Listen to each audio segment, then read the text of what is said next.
ఓటమి భయంతోనే టీడీపీ కుట్రలు చేస్తోందన్న అనుమానంకి బలం చేకూరుతోందంటూ కూడా ఇప్పటివరకు వెల్లంపల్లి శ్రీనివాస్ మాట్లాడడం చూశాం. ఇక మిగతా వివరాలు చూద్దాం. ప్రజాస్వామ్యంలో హింసకు తావు లేదు. అయితే అదే ప్రజాస్వామ్యం ముసుగులో రాజకీయ నాయకులు రెచ్చగొట్టే వ్యాఖ్యలు చేస్తే ఏమవుతుంది? వారిని ఆదర్శంగా తీసుకుని అభిమానులు సామాన్యులు అదే తరహాలో వ్యవహరిస్తారు. తమ లీడర్లు రెచ్చగొట్టే వ్యాఖ్యల్ని ప్రేరణగా తీసుకుని హింసకు పాల్పడతారు.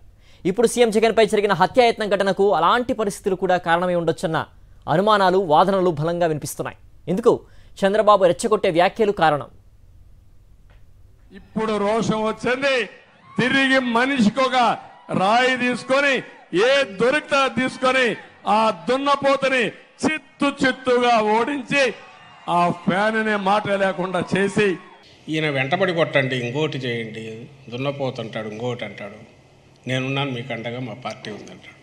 ఎక్కడి నుంచి వస్తున్నాయంటే డెస్పరేషన్ నుంచి వస్తున్నాయి. ఇది మాటలు ఎప్పుడైతే డెస్పరేట్ అయిపోతున్నారో అధికారంగా మళ్ళీ రెండోసారి కాదు, ఇంకా శాశ్వతంగా ఈసారి ఉండదు అనుకున్నప్పటి నుంచి ఆయన వాయిస్ టోన్ మారింది. డిఫరెంట్ దీంట్లో రెచ్చగొట్టే దాంట్లో పోతున్నారు. ఇలాంటివి ఇంకా చాలా ఉన్నాయి, అందరూ గమనిస్తూనే ఉంటారు.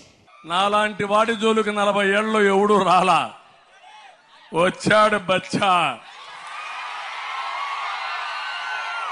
చూపిస్తా, వదిలిపెట్టను, ఏంటో ఆయన ప్లేస్ చరిత్రలో చూపించే బాధ్యత నాది. స్కూల్ ఆఫ్ థాట్ ఆయన సిద్ధాంతంలోనే, ఆయన రాజకీయ సిద్ధాంతం దాంట్లోనే ద్వేషం పెంచడం, అలజడి సృష్టించడం, రెచ్చగొట్టడం, ఆ ప్రాసెస్లోనే వాళ్లతో ఏదో ఒకటి చేయించి దాంట్లో నుంచి తన లాభం సంపాదించుకోవడం, అధికారం లేక రావడం. కానీ మా రాజధాని అమరావతి, ఇది చెప్పిన వాడే ఇక్కడ పోటీ చేయాలి, చెప్పని వాడు పోటీ చేయడానికి వీలు లేదు. అమరావతి ద్రోహులు ఇక్కడ రావడానికి వీలు లేదు.